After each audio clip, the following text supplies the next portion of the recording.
Hello, everyone. My name is Ernesto Macroburgis. I am starting a podcast called Man Without a Title. I am 42 years old, um, married to a wonderful woman, and a father to four boys and one girl. Um, and I am doing this for other men like me who are out there struggling to find a title. Um, so to give you a little bit of background, um, I do not have a job right now. I am in between jobs, and I have this fear and doubt in my head all the time when I meet people or I run into friends and hey, how you doing? What are you doing nowadays?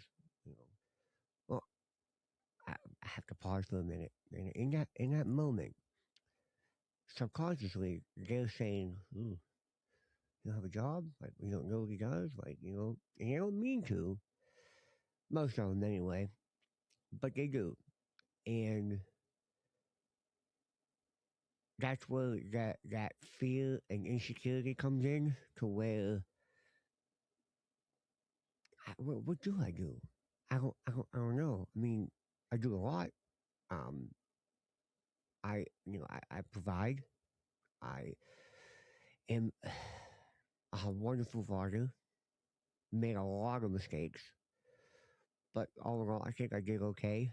I definitely could have done better, but all of us could as parents. And it's just one of them fears that anytime you run into somebody, they ask you, hey, how you doing? What do you do? And that's where everything starts. And I lay in bed at night and I stare up at the ceiling and my mind just keeps going and going and going. What are you doing? Who are you? You're 42. What do you have? What do you got? How did you get here? And so many doubts and fears and all that just keeps running through your head at night. And I don't do well talking to people. I'm not good at it. I don't open up. I don't know how to. Um, I have the fear of opening up to people that if I do that, they can use it against me later. And so I don't. Um, and there's a lot of ingredients that go into that, why I feel that way. And to give you a little bit of background on who I am, I was born and raised in Pittsburgh, PA, a little borough called Mount Oliver. And growing up, we had a great childhood. We lived in a block, city block. We had friends, and we always had something to do. We rode our bikes, and and but in the midst of all that, there was a lot of dysfunction in our family between my mom and her issues, and I'll go into that later. But and then my dad trying to provide for seven kids, and by doing that, he wasn't around as much as he liked to have been, and we lived up above our grandma and grandpap, and so we were down there a lot. They helped us, helped my dad and my mom raise us, and because they weren't around much, and the typical that era where we left in the morning, and when the street lights came on, we had to be home. There was no phones, none of that, stuff. It was just you could do that back then. So 1983, I was born, and when I was born, and again, this is not for sympathy or awe or I don't want any, anything like that. I'm just telling you my story here. So I was born inside out. So all of my internal organs was outside of my body. I'm missing some fingers. I have my right foot wasn't there. I don't have a foot. I have a prosthesis. Um, they cleft palate upper lower. This is all fake. Um, teeth were messed up. I mean, my voice, obviously, I have no tongue. I do okay. Um, but they gave me 10% chance to live. And if I did live, the doctor told my parents, I would never walk or talk or be normal. None of that. Well, I remember my dad back. He'll tell me the story. He wasn't a believer back then of Christ, and I remember him telling me he you know it shook him hard, and it was very difficult for him to see me like that. He told me this. He said, "I thought that's just how they came out. I was never in there, and he didn't know, and I was the third born, the third oldest. I have two older sisters, and he got mad at God, and how could you do this, And his old boss, he told him, his old boss came up to him and told him, hey, listen, with the technology now, and mind you, this is 43 years ago, 42 years ago. His boss said, Mike, with all the technology nowadays, he'll be just fine. Don't worry about it. Well, then that's when my dad started to think and, uh, started asking questions and all that. And eventually he got saved. So growing up, we were, very involved in church, and every Sunday, every Wednesday, Sunday night service, and my dad was very adamant on that. So growing up, it was a Christian home, but a lot that was in the home wasn't, and um, you know, uh, eventually my dad and my mom separated, got divorced, and she moved away, and so my dad raised all seven of us. So imagine a single dad working 78 hours a week, 70 or 80 hours a week, traveling the East Coast. He owns a company, being a painting. It's a water tank painting company. So what they do is they go around and they refurbish inside and out sandblast and paint water towers. Well, in Pittsburgh, there's a handful of them, and you can't just work in your hometown, so you got to go where the work is. So, in the midst of him raising seven kids, um, he had to travel. So it was hard for us kids because a lot of the times we needed him present, he couldn't be. Not because he didn't want to be, but because he had to provide. So by him working out of town and making money and providing for seven kids and him moving us out to a better area, he moved us out of the city into the uh, country area and bought a nice house, bought us some land, a nice, 5-bedroom house, 2-car garage. We had dirt bikes, and he did well. He tried his best to do what he could for us. And then it was difficult for him because he was struggling. I know it mentally. I'm not there for my kids, but if I'm there for my kids, I can't provide for them, so I had to provide for them. And thank God, all seven of us are strong kids. We did well. Um, you know, I don't think our success or I don't think our success in life is defined by what we did or what he did. It's what you're capable of as a human. So you can't point the finger. And we do a lot. I do. I know I am. I'm just here to be honest with everybody. Um, there was a time when I was younger, my dad never raised me as a handicap. I did everything everyone else did. I rode bikes, I played basketball, I played football, I played baseball, I wrestled, I did everything. My dad never, ever, ever let me feel sorry for myself. And he pushed me to be the best person I could. Well, as time went on, I got a little older and I got to the stage of friends and, what was cool and, going to parties and doing this and doing that. I veered away. And part of that was resentment towards him, trying to get back at him. But you were never around, so I'm just gonna. I don't need you. I do whatever I want. So with that came DUIs and some trouble and no matter what, it was in my head, it was an easy target to blame him for all the mistakes I was making. Well, later on in life, my my dad met. Well, we knew the lady, but they kind of got together and had dinner and um, started dating, and then eventually got married. And you know, she changed the trajectory of our life. I know for me, can't speak for the rest of my siblings, but for me, she 100% changed. If it wasn't for her, I don't know where I'd be. Put it that way.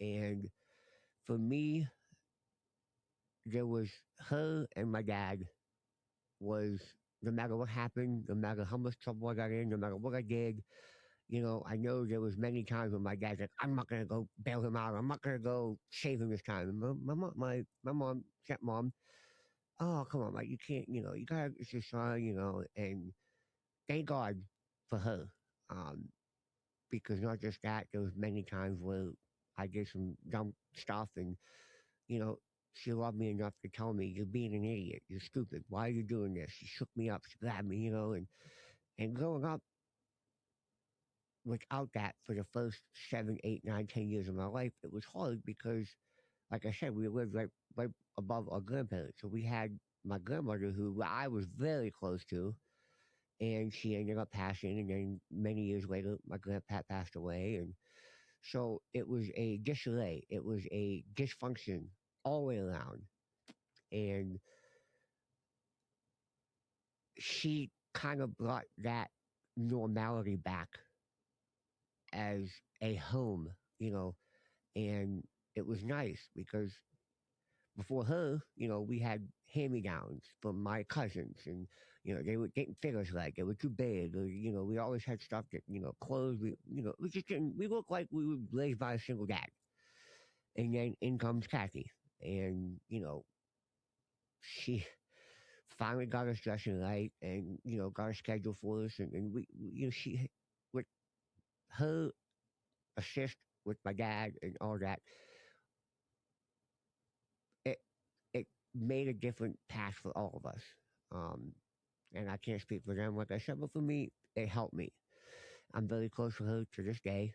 Um, and later on in life, there is many things that I could say that would be easy to put off on somebody else, or it was his fault. I did it because of him, or I did it because of this reason or that reason. But there comes a time in your life where you have to stop pointing your finger, and you have to look inside and say, dig deep. What's really going on? I don't know. That's why I'm here talking to you guys. And like I said, I have trouble talking. I have trouble communicating with people. And when I talk to people, I clam up. I can't. Like I said, I don't want them to use it as, you know, firepower against me later on. So I don't talk. And being a handicap, growing up in a country town, and um, back then I tried to overcompensate a lot. So I was the funny guy. I was the guy who, he'll do it. Bite the head off that frog. He'll do it. Or go jump off this, and he'll do it. I did it. Why? Because I wanted to be liked. Because I felt like I wasn't good enough. I'm not like them, but I want to be like them, and I want their acceptance. So I would do this stupid crap.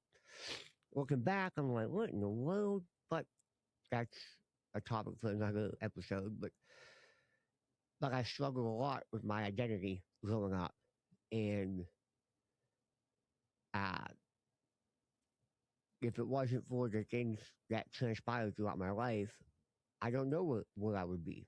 And thank God I haven't found out. I don't want to find out. But there's a lot of stuff in me that I want to get out and I want to talk about. And I want, please, email me, message me, feel free to ask questions, whatever you want. I'm an open book. Um, This is totally unscripted. I have nothing here. I'm just speaking from the heart, talking, to you guys. And um, there's a lot of stuff that I like to get into in episodes to come. But this this episode is just kind of introducing myself, giving you guys a little bit of background of who I am, why I'm doing this, and kind of the struggles that everybody goes through. But some people go through it earlier in life or later in life, or maybe they don't go through it at all. Maybe they have the Little House on the Prairie life, and everything was good. And but I have calluses now that made me who I am, a man without a title, because without them problems and them trials and tribulations, I wouldn't be who I am now. And